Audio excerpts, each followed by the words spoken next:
Diferença entre extrato de tireoide e os medicamentos tradicionais. Eu acredito que o que você está falando com relação a medicamentos tradicionais, você esteja se referindo à levotiroxina sódica. Então o que acontece? A levotiroxina sódica é apenas o T4. O T4 não é um hormônio tireoidiano, ele é um pré-hormônio. Dr. Ronald, mas por que ele não é considerado um hormônio? Simples, porque ele não tem receptor para o T4. Nós não temos receptor para T4 dentro do nosso corpo. Então, se eu não tenho um receptor para essa substância não é considerada um hormônio, ele é um pré-hormônio. A principal função do T4, tem outras também, mas a principal função do T4 é de se converter na forma ativa do hormônio tireoidiano. Uma grande crítica que nós fazemos à reposição apenas com a levotiroxina sódica é que os colegas que fazem apenas elas na tentativa de tratar as pessoas com insuficiência de hormônio tireoidiano, eles contam como se essas pessoas fossem totalmente capazes, o organismo dessas pessoas fosse totalmente capaz de fazer uma conversão integral do T4, que é um pré-hormônio tireoidiano, na forma ativa do hormônio tireoidiano, que é o T3, e isso não é verdade. Não é verdade, não é tão simples assim. Gostaria eu que fosse. Se fosse tão simples assim, o tratamento seria muito mais fácil, seria um tratamento barato, seria um tratamento fácil. Mas para que esse T4 seja adequadamente convertido em T3, é preciso de uma série de situações que favoreçam essa conversão. E uma das principais delas são níveis adequados de cortisol.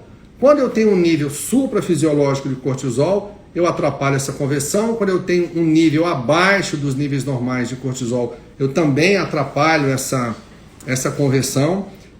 E vou acabar convertendo esse T4 não em T3, mas em T3 reverso, que é o conhecido como hormônio da hibernação, um hormônio que diminui o seu metabolismo, que retém líquido e que comprovadamente está relacionado, é um marcador importantíssimo, inclusive para problemas relacionados à recuperação de pós-infarto em pacientes que têm doença arterial coronariana. E tem um trabalho muito legal que eu apresento lá dentro do meu curso, que foi um trabalho que comparou pacientes infartados, um grupo que tinha níveis normais e outros que tinham níveis elevados de T3 reverso com relação à mortalidade. Aqueles que tinham T3 reverso morreram muito mais na primeira semana pós-infarto, aqueles que sobreviveram até um ano, os pacientes que tinham T3 reverso elevado, que conseguiram chegar a um ano pós-infarto, a quantidade foi muito menor do que aqueles pacientes que tinham T3 reverso mais baixo.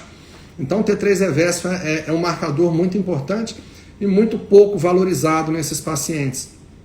Outras situações também que favorecem a conversão do T4 em T3 e que, se estiverem ausentes ou insuficientes dentro do nosso corpo, vão atrapalhar essa conversão. Por exemplo, insuficiência de zinco, insuficiência de vitamina B6 na forma ativa, que é o piridoxal 5-fosfato, insuficiência de magnésio, insuficiência de iodo, insuficiência de selênio, que é um dos mais importantes minerais que a gente trabalha dentro da saúde tireoidiana, que é importantíssimo e principalmente importante, particularmente importante, para aquelas pessoas que têm doença autoimune da tireoide, né? Que é a doença de Hashimoto.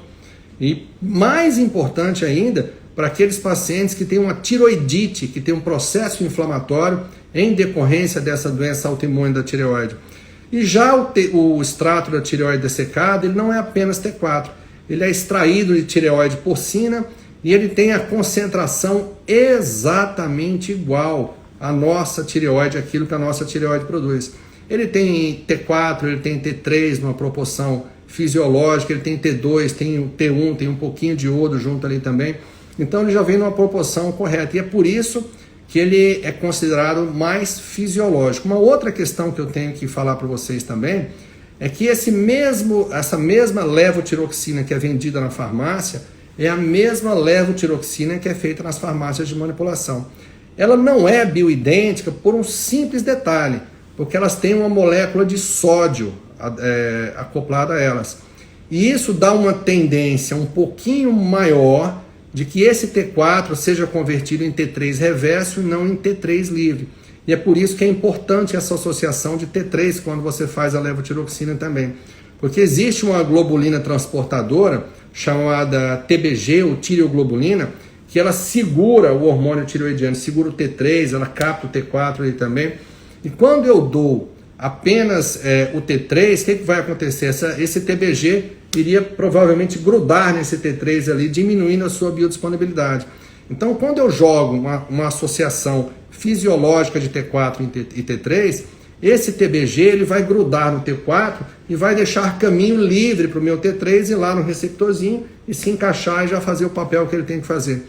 E é por isso que é importante que essa associação seja em concentrações fisiológicas, tá?